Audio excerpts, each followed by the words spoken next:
Pernahkah kalian membayangkan rahasia apa yang sebenarnya disembunyikan oleh orang yang sudah mati? Film yang akan kita bahas kali ini benar-benar menguji batas keberanian. Saya sendiri sampai menahan napas saat melihat kengerian yang terjadi murni di dalam satu ruangan bawah tanah. Ini bukan sekedar cerita horor biasa, tapi sebuah teka-teki medis yang sangat gelap. Mari kita bedah misterinya. Cerita dimulai di sebuah tempat kejadian perkara yang sangat mengerikan. Kepolisian menemukan pembunuhan massal yang brutal di sebuah rumah. Tapi anehnya, di ruang bawah tanah rumah tersebut, polisi justru menemukan sesosok mayat wanita yang setengah terkubur di dalam tanah gambut. Tubuhnya sangat bersih, sangat mulus, dan sama sekali tidak ada bekas luka. Sebut saja dia, si gadis tanpa nama. Karena tidak ada identitas sama sekali, si kepala polisi membawa mayat gadis itu ke sebuah klinik forensik bawah tanah. Klinik ini dikelola oleh sepasang ayah dan anak. Sebut saja si dokter tua dan si asisten muda. Mereka diberi waktu hanya semalam untuk segera menemukan penyebab kematian gadis tersebut sebelum konferensi pers esok pagi. Di dalam klinik yang dingin itu, ada sebuah peraturan yang selalu mereka jalankan. Setiap mayat yang masuk ke sana, jari kakinya selalu diikat dengan sebuah lonceng kecil. Tujuannya, agar jika mayat itu ternyata belum benar-benar mati dan tiba-tiba bergerak, loncengnya akan berbunyi. Proses autopsi pun dimulai. Di tahap awal, keanehan demi keanehan mulai terungkap. Dari luar, tubuh si gadis tanpa nama terlihat sangat sempurna. Tapi saat si dokter tua memeriksa bagian matanya, kornea matanya sangat keruh, yang menandakan bahwa dia sudah mati selama berhari-hari. Anehnya lagi, saat tubuh gadis itu mulai dibedah dengan pisau bedah, darah segar masih mengalir deras, layaknya orang yang baru saja meninggal dunia dalam hitungan menit. Mereka melanjutkan pemeriksaan ke bagian tulang. Hasilnya sangat mengejutkan. Tulang pergelangan tangan dan pergelangan kakinya hancur berantakan, seperti habis diikat paksa lalu dipatahkan. Tapi anehnya, kulit luarnya sama sekali tidak memar. Di dalam rongga mulutnya, si asisten muda menemukan bahwa lidah gadis itu terpotong kasar dan satu giginya hilang.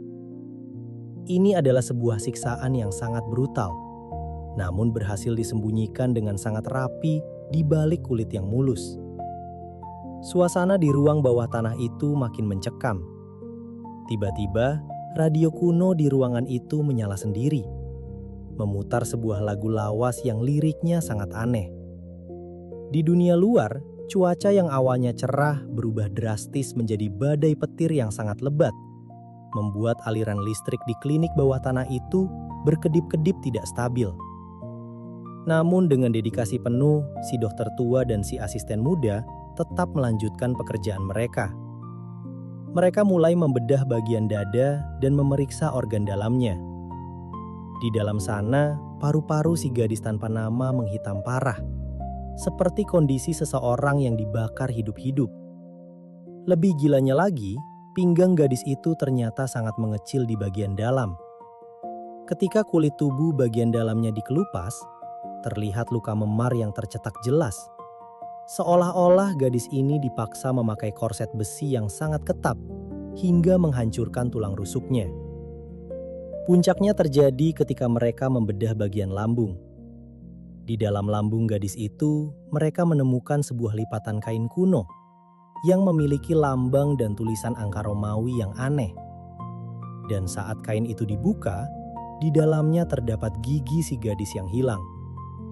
Tepat saat kain kuno itu dikeluarkan, seluruh lampu di klinik bawah tanah itu tiba-tiba meledak.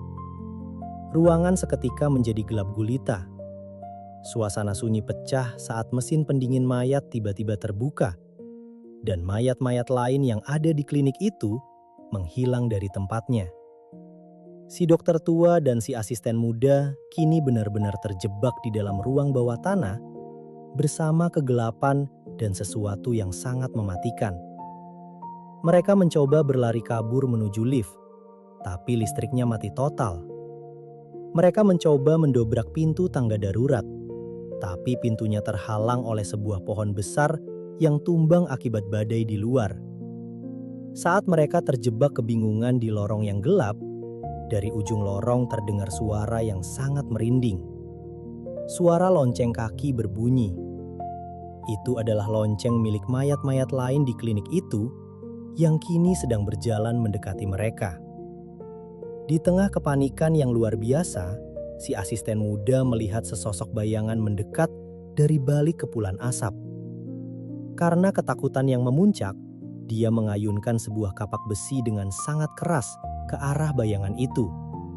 Tapi tragis, saat asap menipis, ternyata yang dia tebas bukanlah mayat hidup, melainkan pacarnya sendiri.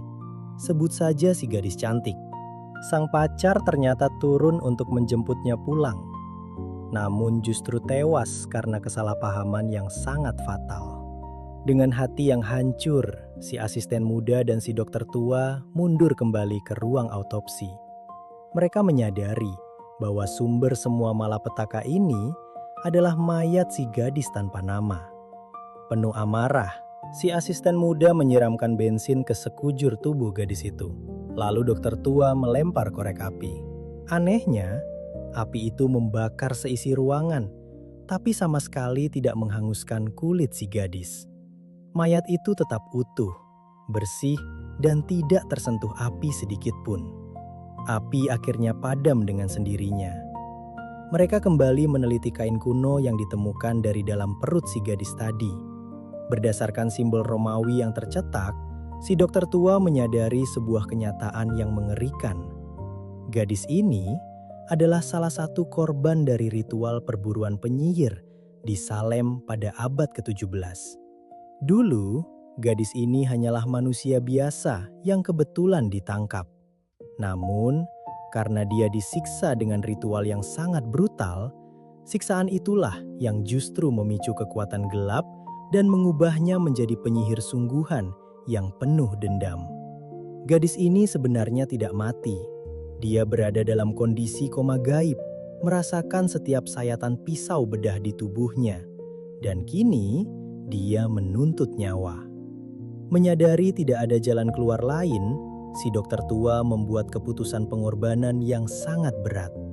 Dia bersujud dan menawarkan nyawanya sendiri sebagai tumbal, asalkan si gadis tanpa nama mengampuni nyawa anaknya. Setelah pengorbanan itu diucapkan, tubuh si dokter tua tiba-tiba mengalami semua siksaan, persis seperti yang dialami oleh si gadis. Pergelangan tangannya patah dengan sendirinya, paru-parunya hancur, dan dia muntah darah. Untuk mengakhiri penderitaan ayahnya yang sekarat, si asisten muda dengan berat hati menusuk dada ayahnya sendiri menggunakan pisau hingga tewas. Merasa sudah bebas dari kutukan, si asisten muda mencoba berlari ke arah tangga. Tapi ternyata, kutukan si gadis tidak pernah mengenal belas kasihan. Tiba-tiba, si asisten muda melihat bayangan ayahnya yang sudah mati berdiri di depannya. Karena sangat terkejut, dia melangkah mundur, tersandung jeruji pembatas, dan jatuh dari lantai atas hingga lehernya patah. Malam itu, ayah dan anak tersebut tewas terkunci dalam kegelapan. Keesokan paginya, cuaca di luar sana sangat cerah. Pihak kepolisian datang dan mendobrak pintu klinik. Mereka menemukan mayat si dokter tua dan si asisten muda, lalu menyimpulkan bahwa itu hanyalah kecelakaan kerja biasa.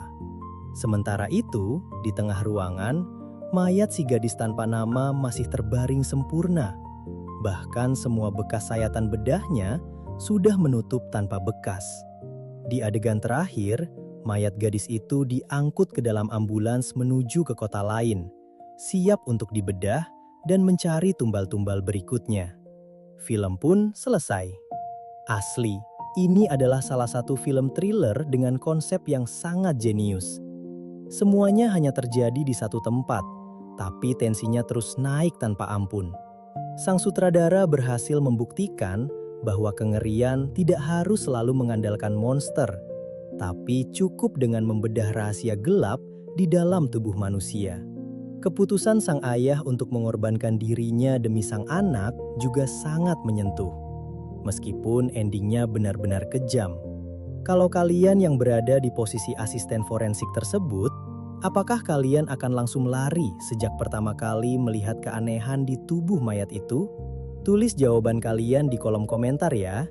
Dan sampai jumpa di alur cerita selanjutnya.